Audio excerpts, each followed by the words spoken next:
Hello viewers, সবাই কেমন আছেন? আশা করি আপনারা সবাই ভালো আছেন। যেখান থেকে আপনারা আমার ভিডিওটি দেখছেন অসংখ্য ধন্যবাদ। তো আজকের ভিডিওতে আমি শেয়ার করব ১ সপ্তাহের কাজ একদম কিভাবে আমি গুছিয়ে রেখেছি সেটাই আপনাদের সাথে থাকছে। তো প্রথমে আমি আসলে এখানে আদা আর রসুন হচ্ছে গিয়ে কেটে ধুয়ে পরিষ্কার করে নিয়েছি। তারপর হচ্ছে গিয়ে এগুলোকে এখন ব্লেন্ড করে রেখে দেবো। আসলে প্রতিদিন এগুলো করা একটা ঝামেলার কাজ। তো এই কারণে একদিনে করে রাখার চেষ্টা করছি। আসলে আমি আগে আদা রসুন এত একটা তরকারিতে ব্যবহার করতাম না। তো ইদানিং আমার এখন আবার আদা রসুন দিয়ে তরকারির যে একটা মানে কি বলবো একটা মজা সেটা বুঝতে পেরেছি। তো এখন আমার মনে হয় যে আদা রসুন দিয়ে তরকারি রান্না করলে নর্মাল তরকারির থেকে অনেক বেশি মজা হয়। সেজন্য প্রতিদিন তো করাটা একটা ঝামেলার ব্যাপার হয়ে যায়। তো এইজন্য আজকে ভাবছি যে করে রাখলে একটু কষ্ট হবে আজকে যদিও, তবে সেটা আমার ১ সপ্তাহের জন্য কাজে দেবে। তো এই কারণে আজকে বাসায় অন্যান্য কাজও একটু কম আছে। তো এইজন্য আমি এটা করে নিচ্ছি। তারপর হচ্ছে আমার রান্নাবান্নার জন্য আমি চলে যাচ্ছি। আজকে আসলে অনেকগুলো ভাটা মাছ ভিজিয়ে রেখেছিলাম। প্রতিদিন বের করে করাটা খুবই কষ্টের কাজ। তো আজকে ভাবছি ২ দিনের মাছ ভেজে রেখে দেবো। আজকে অর্ধেকটা রান্না করলে বাকি অর্ধেকটা আবার আগামীকাল রান্না করা যাবে। তো এই মাছের একটা রিলস আমি অলরেডি শেয়ার করে ফেলেছি। তারপর এখন একটা বড় ভিডিও বানাচ্ছি। তা আর মাছগুলো আসলে আমি নিজেই কেটেছি। কীভাবে মাছগুলো কাটবো সেটা বুঝে উঠতে পারছিলাম না। তো একেকটা একেক রকম সাইজ হয়েছে। মাথা আর লেজের সাইজটা খুবই ছোট হয়ে গেছে। মাছগুলো দেখতে কিন্তু খুব সুন্দর লাগছে, ছোট, ছোট মাছ। তারপর হচ্ছে গিয়ে আমি দেখলাম যে আমার ভিডিও লাইটিংটা একটু কম আছে। এইজন্য দিনের বেলাতেও রান্নাঘরে লাইট জ্বালিয়ে নিলাম। তো দেখেন আমি এখন মাছগুলোকে উল্টিয়ে নিব। মাছগুলো প্রায় হয়েই এসেছে। মাছ ভাজি করার সময় আমি সবসময় চেষ্টা করি মাছগুলোকে একটু কড়া করে ভেজে নেবে। মাছ যদি ভালো করে ভাজা হয় তাহলে সেই মাছের তরকারি বা ভুনা সেটা অনেক বেশি ভালো লাগে। তো আমি এখানে খুবই সামান্য পরিমাণে তেল ব্যবহার করছি, একদমই কম দিয়েছি। অন্যান্য সময় তেলটার পরিমাণ যথেষ্ট থাকে, বাট আজকে একদম কম হয়ে গিয়েছিল।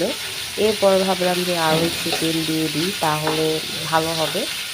তো মাছ বা যেকোনো কিছু ভাজার ক্ষেত্রে তেল কিন্তু কম হলে একদম ভাজতে কষ্ট হয়ে যায়, মানে জিনিসটা পুড়ে যায়। আসলে বেশি তেলে আমি আসলে মনে করি কি যদি তেলটা বেশি হয় তখন সেই রান্নাটা দেখতেও ভালো লাগে আর খেতেও ভালো লাগে, তাই না? তো আমাকে কিন্তু আমার হাসব্যান্ড সবসময় বলে যে কম তেল দিয়ে রান্না বান্না করতে। তো আমি আসলে এটাই পারি না যে কম তেল দিয়ে মজা হবে কীভাবে। তো মজা করে কোনো কিছু রান্না করতে চাইলে অবশ্যই তেলটা একটু বেশিই দিতে হয়। বেশি না হলে কিন্তু তরকারি রান্নাটাও সুন্দর হয় না। তো মাছগুলো দেখেন কথায়, কথায় ভাজা হয়ে গেল। তা আমি পাশে নামিয়ে রেখেছি।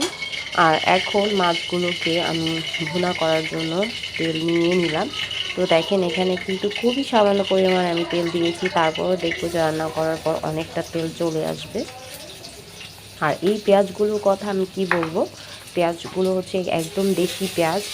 এমনিতে পেঁয়াজ কাটতে গেলে আমার এত কষ্ট হয় না, বাট এগুলো যেহেতু দেশি পেঁয়াজ এগুলোর ঝাঁজ অনেক বেশি। তো এই পেঁয়াজগুলো কাটতে গেলে চোখের পানি নাকের পানি সব একসাথে হয়। তো কথায় কথায় আমার মানে হচ্ছে গিয়ে পেঁয়াজ রসুনের এই কষানোটাও হয়ে গেল। এটা আসলে আমি অফ ক্যামেরায় করে ফেলেছিলাম। তো সেই জন্য আর কি সম্পূর্ণ ভিডিওটা আপনাদের সাথে শেয়ার করা হয়নি। তো এখন এটাকে ভালো করে কষিয়ে নিয়েছি। আর যে মাছগুলো ছিল বলেছিলাম না অর্ধেকটা দেব, তো সেই অর্ধেকটা এখন রান্না করে নেব আর অর্ধেকটা রেখে দেবো। তো আজকে আমি ভেবেছি যে শুধুমাত্র পিচ মাছ যেগুলো আছে সেগুলোই রান্না করব, সাথে একটু টমেটোও দিয়ে নিচ্ছি। তো টমেটো দিলে এখন যেহেতু শীতকাল টমেটো ধনেপাতা এগুলো যে কোনো তরকারিতে দিলে তরকারির টেস্ট অনেক বেশি ভালো হয়, তাই না? তো এখানে আমি একদমই ২টা টমেটো দিয়ে দিয়েছি, মাছের চেয়েও টমেটোর পরিমাণ বেশি লাগছে।